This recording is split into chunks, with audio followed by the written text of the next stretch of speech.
Amara grew up in Enugu, Nigeria, with a heart full of dreams. Since she was a child, she loved drawing houses and buildings. She would sit for hours sketching on scraps of paper, imagining herself one day becoming a great architect. But life at home was not easy.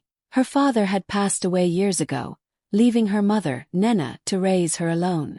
Instead of supporting Amara's dreams, Nena wanted something very different for her daughter. One evening, Nena told her firmly, "Amara, it is time for you to stop wasting energy on school. A wealthy trader has shown interest in you. Marry him, and your future will be secure." Amara's heart sank. She wanted to respect her mother, but she could not let go of her dream. With courage, she answered softly, "Mama, I want to finish my studies. I want to design buildings, not just live in someone else's house." That single reply changed everything. Nena's face hardened, and before Amara could move, her mother's hand struck her cheek. The sound of the slap echoed in the small room. Amara touched her face, shocked, her eyes filling with tears. But the pain was deeper than the sting on her skin. It was the realization that her own mother saw her not as a dreamer, not as a child with potential, but as a burden to be married off. That night, Amara cried silently, whispering to herself, "One day, they will see who I truly am." The slap did not kill her dream. It planted the seed of her greatest fight.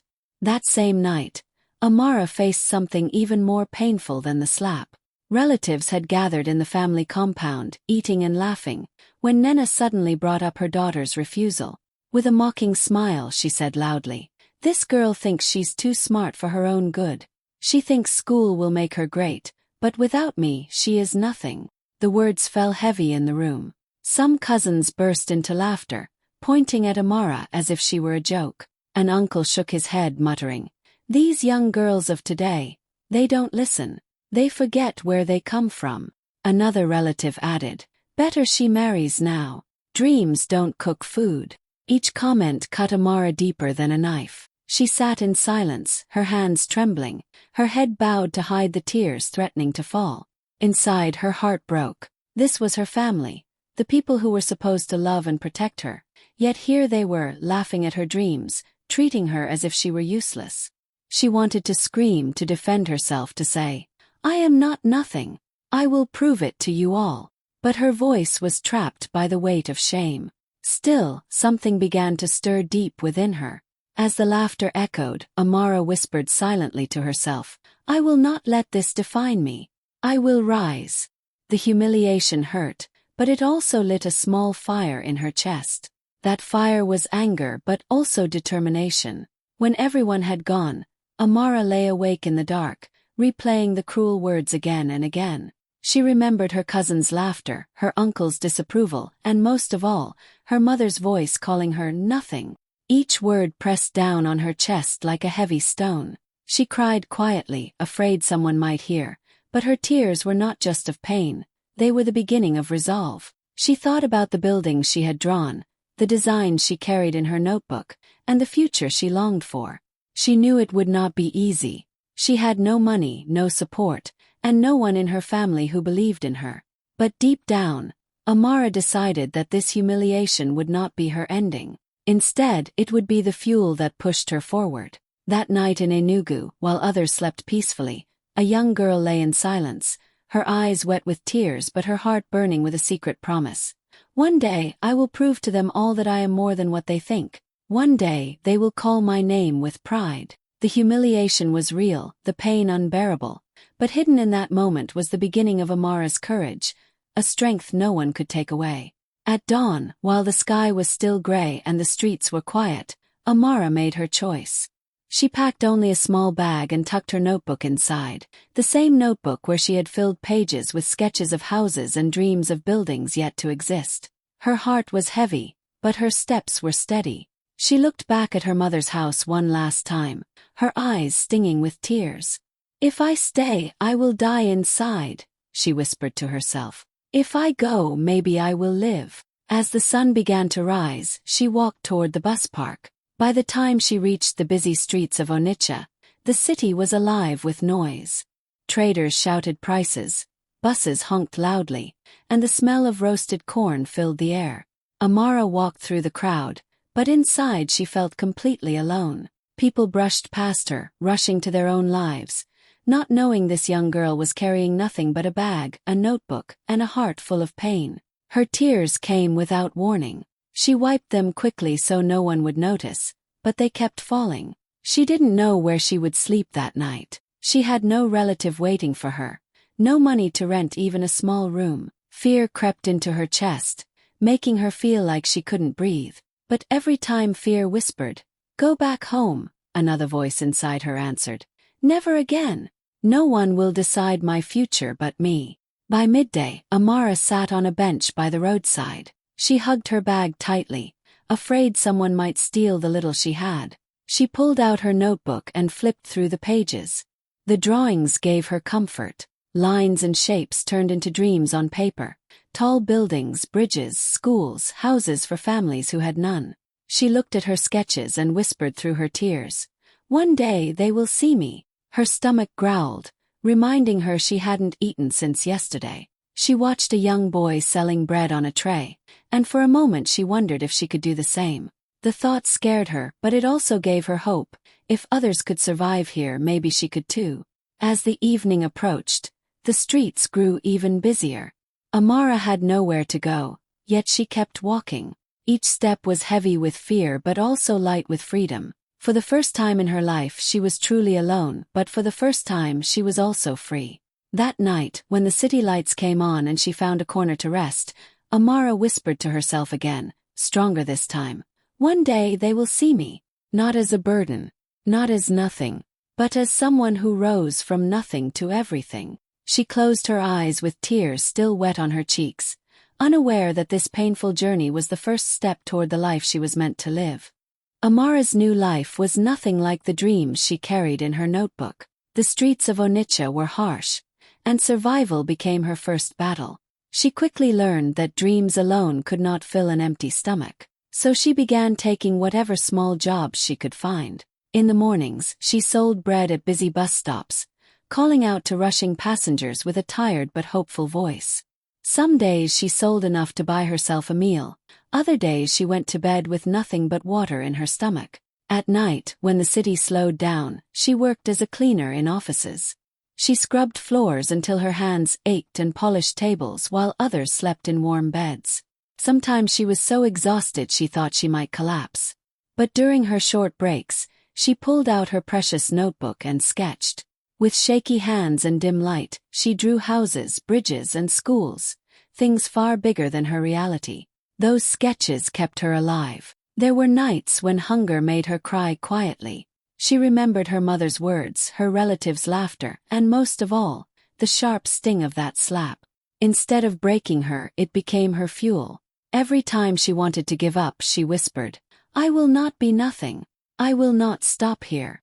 The pain reminded her why she had walked away and why she could never go back. One afternoon, while selling bread, she saw children coming out of school, their uniforms neat, their laughter filling the air. For a moment, her chest tightened with envy. She wanted to be one of them, carrying books instead of bread, walking into classrooms instead of standing in the dust. But instead of letting the sadness crush her, she opened her notebook that evening and drew a school building, one bigger and brighter than any she had ever seen. She promised herself, "One day, children will study in schools I design." Life was cruel, but it also taught her resilience. She learned to stretch a small loaf of bread for 2 days, to sleep on benches when she had no shelter, and to keep smiling at customers even when her heart was breaking. The world around her saw just another poor girl struggling to survive, but inside, Amara was building a vision too powerful to die. Her mother's slap echoed in her memory like a drumbeat, not of defeat, but of determination. The sting on her cheek had faded long ago, but the fire it lit still burned. Each long day on the street, each sleepless night in an office corridor, became another brick in the foundation of her dream. Amara was not just surviving, she was quietly shaping herself into the woman who would one day rise so high that even those who once mocked her would bow their heads in awe.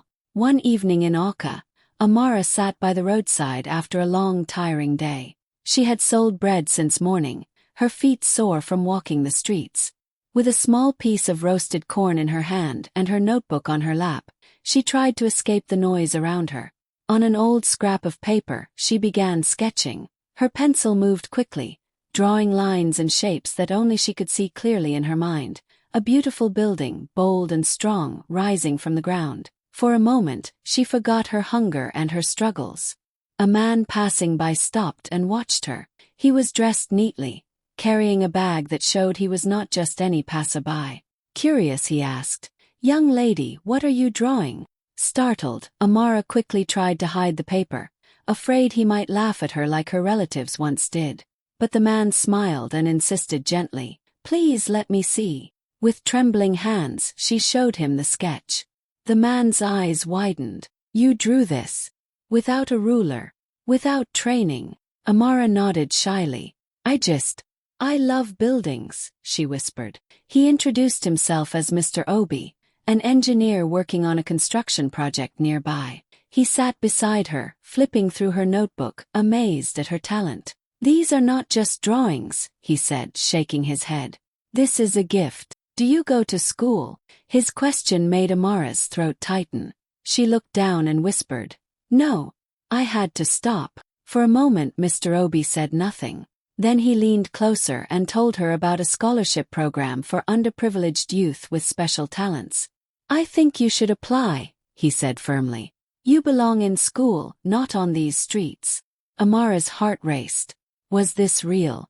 Could someone like her, hungry, poor, forgotten, really have such a chance? That night she couldn't sleep. She kept hearing his words, replaying them in her mind like a song. "You belong in school." With Mr. Obi's help, she applied for the scholarship. Weeks later, she received a letter that made her hands shake as she opened it. She had been accepted. She had been given a full scholarship to study architecture at the University of Nigeria, Nsukka. The moment she read those words, tears rolled down her cheeks.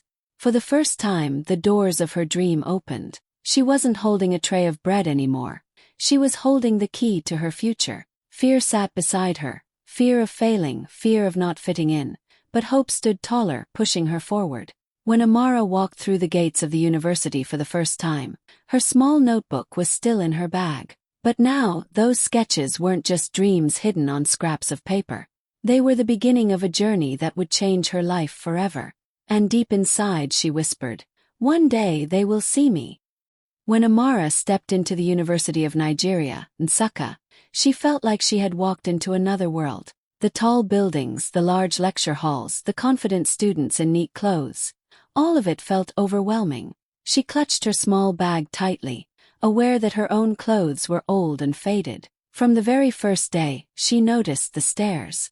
Some students whispered, some laughed. A group of girls even giggled and said loudly, "Look at her shoes.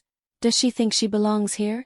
Amara's cheeks burned, but she kept walking. She told herself, "I didn't come here to impress anyone. I came here to win." Life on campus was not easy. The scholarship covered her tuition, but she still needed money for books, food, and other expenses. To survive, she took on night shifts, cleaning small shops, arranging shelves in supermarkets, sometimes even helping at construction sites where she learned more about buildings. She often came back to her dorm at dawn, too tired to eat. Yet she still dragged herself to class. There were nights when she wanted to collapse. Her hands would shake from exhaustion, and her eyes would blur from lack of sleep. But every time she thought of quitting, she remembered her mother's words, the sting of that slap, and the humiliation in front of her relatives. That pain became her power. She whispered to herself, "I will prove them wrong." Her professors quickly noticed her dedication. While many students struggled with complex design assignments, Amara would hand in detailed work that looked almost professional.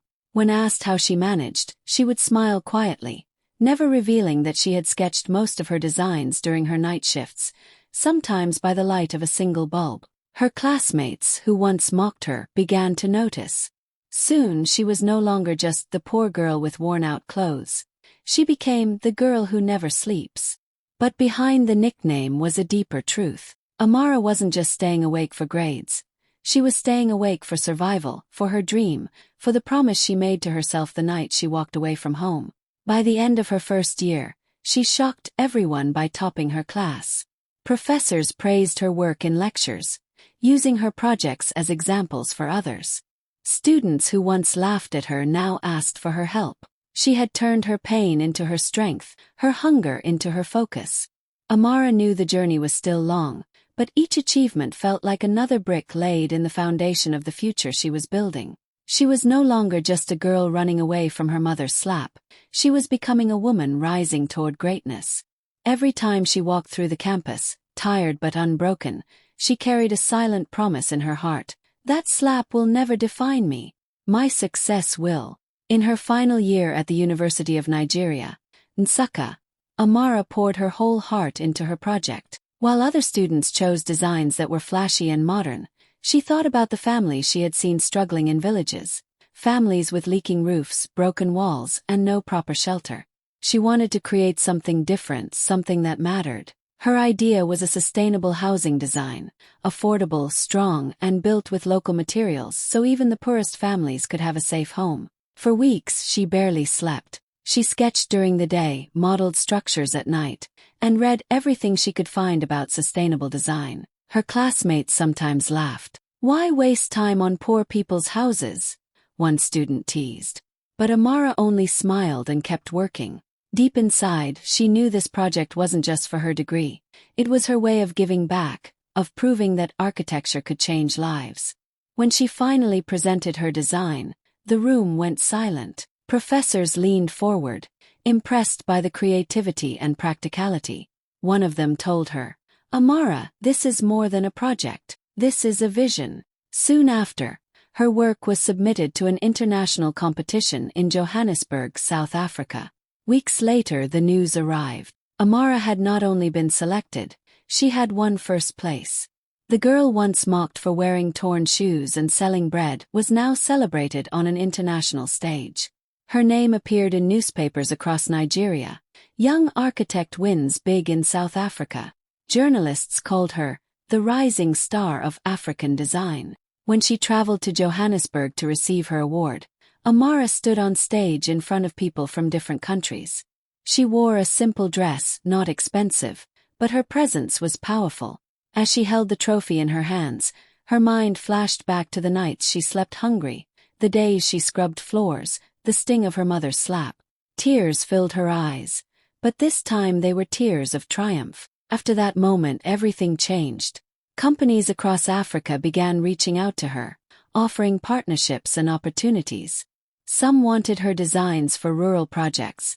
Others invited her to speak about innovation and affordable housing. Suddenly, the girl once called nothing was being called a visionary. Back on campus, her fellow students looked at her with awe. Professors spoke of her project with pride. Even those who once mocked her admitted she had achieved something extraordinary. But for Amara, the victory was more than fame. It was proof that pain could be turned into power, that rejection could become redirection. She carried her award home with quiet dignity, whispering to herself, "They thought I was useless. Now the world knows my worth." It wasn't just a win for her. It was the beginning of a legacy. The dream that had started in a small notebook on the streets of Onitsha had now crossed borders, shining far beyond what anyone had ever imagined. Years passed, and Amara's name had become known far beyond Nigeria. Her designs were changing lives, her face appeared in magazines, and her voice was heard at international conferences.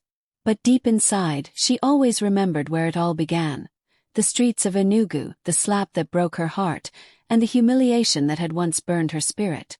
So when she decided to return home, it wasn't just a visit. It was a statement. The day she arrived, the entire neighborhood gathered at the sound of a sleek black car pulling up in front of her mother's house.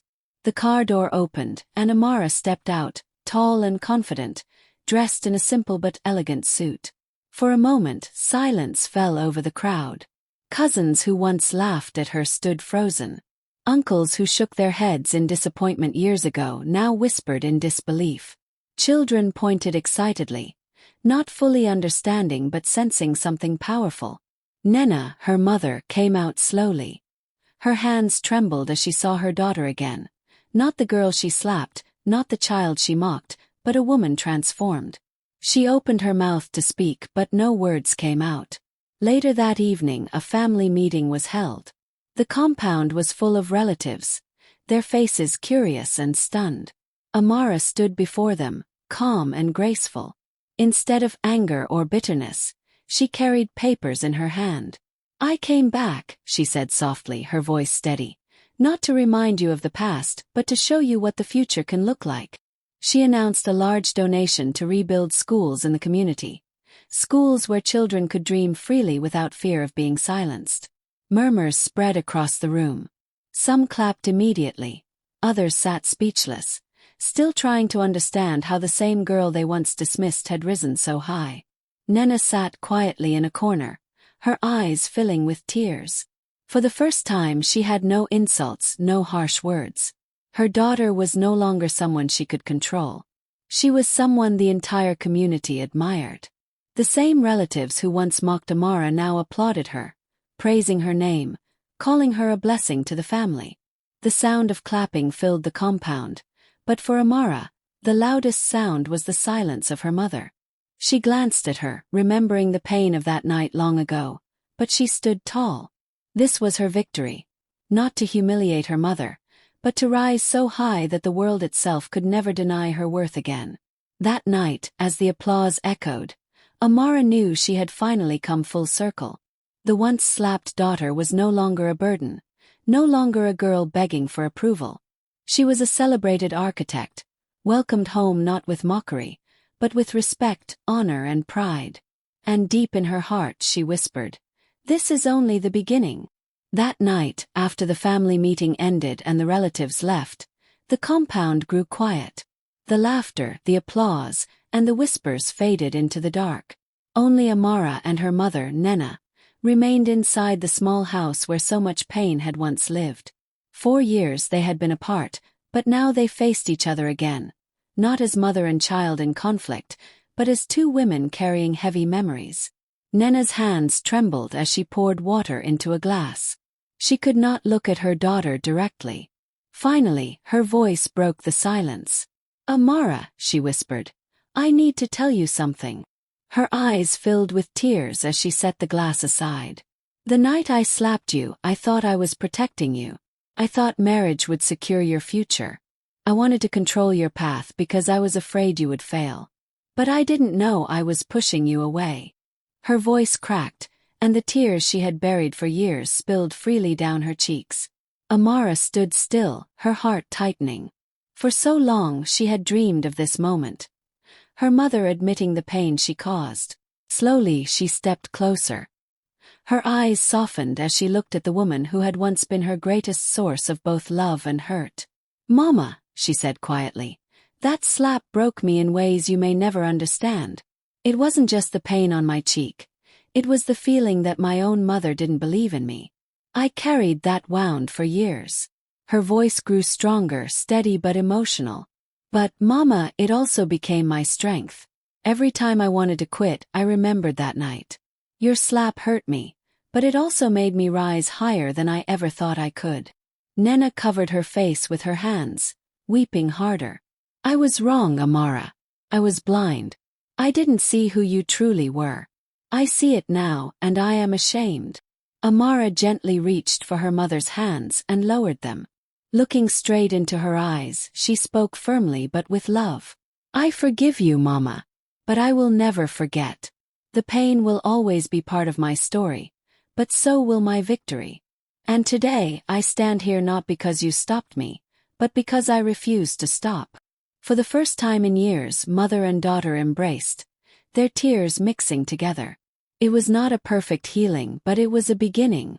Nena cried on her daughter's shoulder, whispering, "I am proud of you. More than words can ever say." In that small, quiet house in Enugu, two women faced the truth of their past. The slap that once divided them had now become the bridge that reminded them both of resilience, forgiveness, and the power of rising higher than anyone ever dreamed. The hall in Lagos was filled with people from different countries. Leaders, innovators, students, and dreamers. Cameras flashed, lights shone brightly, and all eyes turned to the stage as Amara walked up with calm confidence. She was no longer the girl who once sold bread on the streets or cried herself to sleep at night. She was now a woman whose story had crossed borders. Taking a deep breath, she began. I was told I was nothing. Even my own mother once slapped me for daring to dream of a different future. People laughed at me, mocked me, and told me to give up. But I stand here today as proof that no one decides your worth but you. The hall went silent for a moment, every word sinking deep into the audience's hearts. Then, as if on cue, the entire room erupted into applause. People stood to their feet, clapping, cheering, some even wiping tears from their eyes. Amara's words had touched something universal, the pain of being doubted, the strength of rising despite it. Her story spread quickly across Africa. Newspapers, blogs, and television stations shared her speech, not just as a tale of success, but as a symbol of hope. Young girls in villages whispered her name with pride, students in universities quoted her words, and mothers told their children, "If Amara could rise, so can you." It was no longer about the slap, the humiliation, or the hunger. It was about the woman who turned every wound into fuel, every insult into determination, and every obstacle into a stepping stone. Amara had risen higher than anyone ever dreamed, and now she was helping others rise too.